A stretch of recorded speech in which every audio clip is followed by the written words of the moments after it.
How do I think the pyramids were built? To be honest, I have no answer to that question.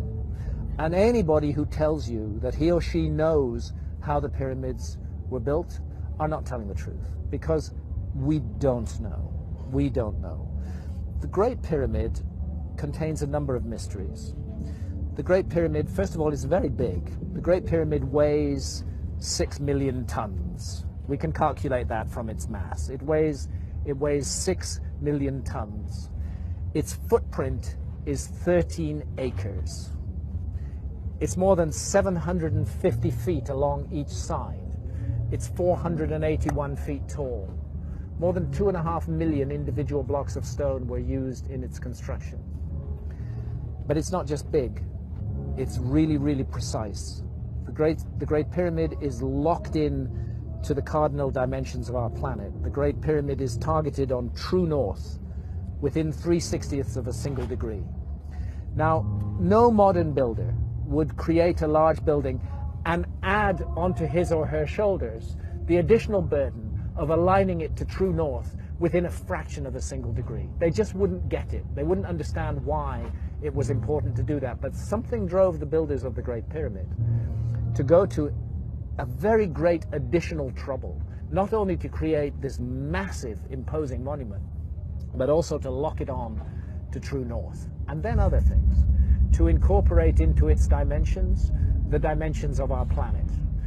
I don't want to get too numerical or possibly even boring here, but if you take the height of the Great Pyramid and multiply it by 43,200, you get the polar radius of the Earth.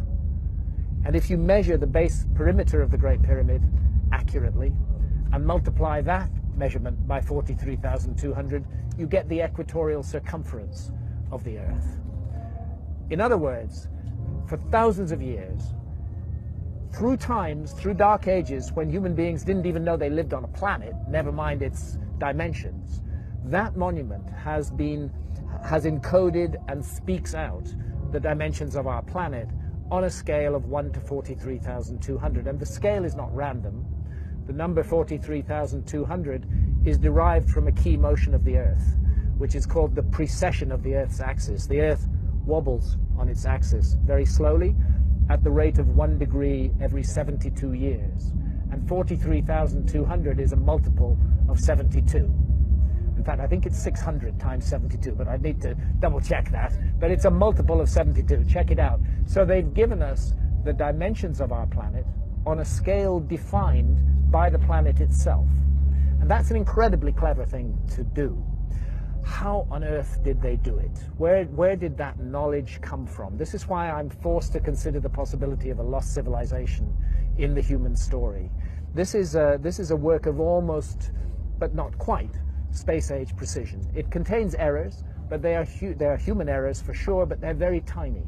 The great precision, great skill, great craft. Some people will say to you, oh, the Great Pyramid was built by slaves. That is utter bullshit. No slaves were ever involved in the construction of the Great Pyramid. As far as I know, there were no slaves in Old Kingdom Egypt whatsoever. The Great Pyramid, I've climbed it 5 times. I've been in every known chamber in the Great Pyramid.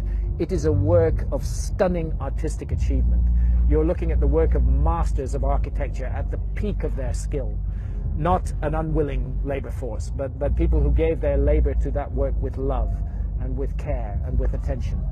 There are blocks of stone weighing 70 tons that have been raised more than 300 feet above the ground. And we're not talking a couple of blocks, we're talking dozens of blocks of that weight. The average block weighs about 2.5 tons.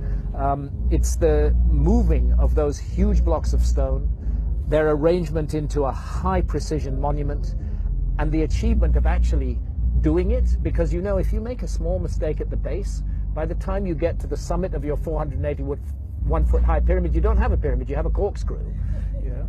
They got it all right, and nobody today can explain how they did it, with the knowledge that is supposed to have been available in ancient Egypt, in the Old Kingdom, and with the tools that are supposed to have been available. And that's why I can't help feeling that we are missing some chapter from the human story.